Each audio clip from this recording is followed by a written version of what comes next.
Chers auditeurs, j'espère que vous allez bien. Nous arrivons prochainement au terme de cette aventure.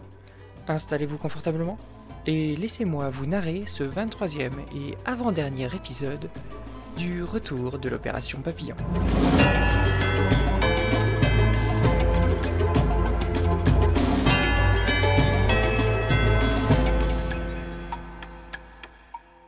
« 23 décembre. La base aérienne 705, dans laquelle Alfred Valamir et ses compagnons ont rejoint des insurgés mongoliens, est immense. Elle s'étend dans un vaste complexe de galeries creusées à même la montagne qui relie des grottes naturelles. Durant la Grande Guerre, cette base servait d'avant-poste à l'Union Sacrée pour faire face aux forces deltanes. Elle pouvait héberger plusieurs dizaines de milliers de soldats en toute autonomie. Aujourd'hui, les Insoumis ne sont que 1000 environ. Outre des armements classiques, la base compte de nombreux dirigeables. Depuis une dizaine de jours, les rebelles mongoliens s'affairent pour en réparer certains. L'arrivée de Bibulgar, ingénieur en aéronautique spécialisé dans les dirigeables, leur est d'un grand secours. Dans un coin de la base, une salle d'écoute est installée. Les insoumis mongoliens ayant réussi avant leur départ à placer de discrets micros dans les principales pièces du château-pont de Mongarlec. Ils peuvent ainsi suivre les décisions du grand scan.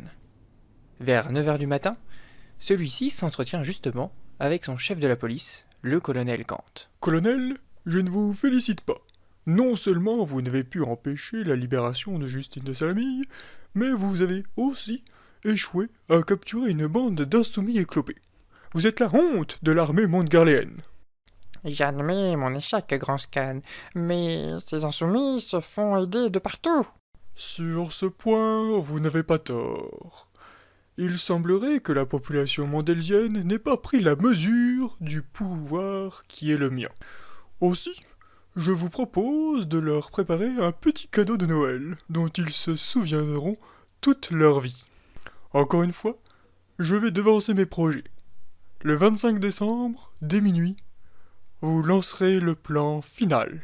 « Vous êtes certain, votre grandeur ?» interroge Kant. « Oui. Et vous m'en fournissez les justifications. Nous ne sommes pas capables de contrôler une population aussi importante sur un territoire aussi vaste que celui de la Mondelsie. Appliquez donc une solution radicale à cela et terminez ce que vous avez commencé il y a maintenant 15 jours. Anéantissez toutes les grandes villes du pays. » « Bien. Oh, grand scan. » Ah, et donnez le commandement de quelques troupes à ces bons Carl Silverstone et William Arm. Je crois que ça leur plaira.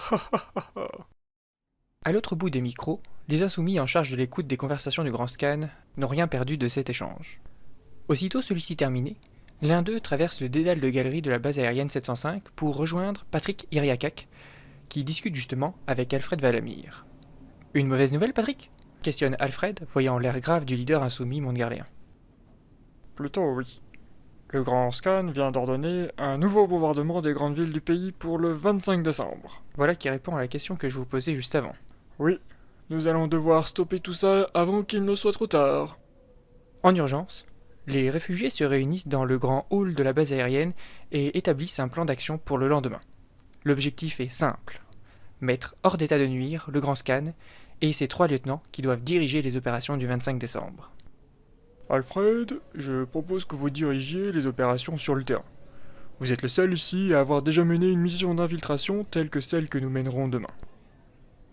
Les insoumis applaudissent cette proposition. « Bien, si c'est votre volonté, » répond Alfred un peu gêné. Voyant Bibulgar en train de réfléchir, il ajoute « Quelque chose te dérange, Bibul ?»« Le nom de la mission. Voyons, si nous réussissons, il ne fait aucun doute que l'ensemble du peuple mandelsien se soulèvera contre les militaires en faction dans les différentes villes. Nous serons le battement d'ailes de papillon qui déchaînera les éléments. Je propose donc Opération Papillon. » Hé, c'est du déjà vu, mais pourquoi pas, ça nous rappellera la mission menée l'an passé à la même époque. Sur ces mots, une intense activité s'empare de la base. Tous les insoumis sont déterminés à assurer avec succès leur mission. Une trentaine de dirigeables sont ainsi remis en état de marche et armés, prêts à déferler sur Mongarlec. Chacun se prépare, avec le matériel à disposition, répète son rôle, son parcours, sa mission. Dans cet affairement, l'appréhension grandit néanmoins. Chacun le sait. tout le monde ne reviendra pas. Un peu à l'écart, Alfred n'échappe pas à cette poussée d'angoisse. Une part importante du succès de l'opération repose sur le commando qu'il mènera. Il se dirige dans l'infirmerie de la base dans laquelle est soignée Justine. Celle-ci est toujours inconsciente.